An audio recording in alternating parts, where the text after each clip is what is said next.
আমরা এখন আইএনবি অর্থাৎ ইন্ডিয়ান ন্যাশনাল বিবলিওগ্রাফি সম্পর্কে আলোচনা করব। আইএনবি একটি বুক সিলেকশনের ক্ষেত্রে একটি গুরুত্বপূর্ণ সোর্স। তাহলে সেটা কিভাবে প্রকাশিত হয় সেটা সম্পর্কে তোমাদের বলছি। ভারত সরকারের শিক্ষা মন্ত্রকের সুপারিশ অনুযায়ী গঠিত ইন্ডিয়ান বিবলিওগ্রাফি কমিটি কলকাতার সেন্ট্রাল রেফারেন্স লাইব্রেরি থেকে বর্গীকৃত ও বর্ণানুক্রমিক অর্থাৎ ক্লাসিফাইড অ্যান্ড আলফাবেটিক্যাল নির্ঘণ্ট সমন্বিত এক গ্রন্থপঞ্জির প্রকাশ করে। 1957 সালের অক্টোবর ডিসেম্বর সংখ্যা হিসাবে প্রথম ইন্ডিয়ান ন্যাশনাল বিবলিওগ্রাফি অর্থাৎ সংক্ষেপে আইএনবির আত্মপ্রকাশ হয়।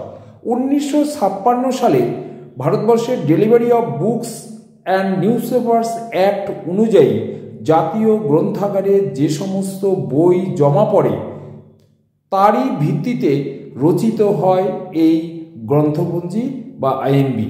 1958 থেকে 1963 সাল পর্যন্ত আইএনবি ছিল ত্রৈমাসিক। বৎসরান্তে গ্রন্থপঞ্জি এক খণ্ডে প্রকাশ করা হতো। 1963 সেপ্টেম্বর থেকে পরিণত হয় মাসিক প্রকাশনায়।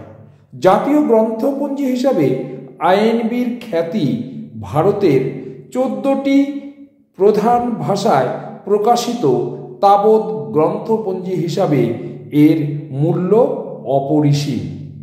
মোট 4500টি বিষয়ের বর্ণানুক্রমিক তালিকা এতে সন্নিবেশিত আছে। বর্তমানে এই গ্রন্থপঞ্জি মাসে মাসে প্রকাশিত হয় এবং বৎসরান্তে এই মাসিক পঞ্জিগুলি একত্রিত করে সংগ্রাথিত হয় মানে বাউন্ড ভলিউম তৈরি করা হয়। যেসব প্রকাশনা এই পঞ্জির অন্তর্ভুক্ত করা হয় না সেইগুলি হল মানচিত্র, সঙ্গীতের স্বরলিপি, পত্রিকা, বোধিনী পুস্তক, ক্ষণজীবী প্রকাশনা ইত্যাদি।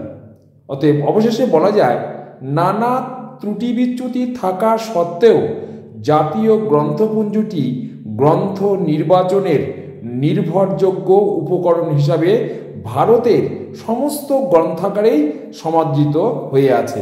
Thank you.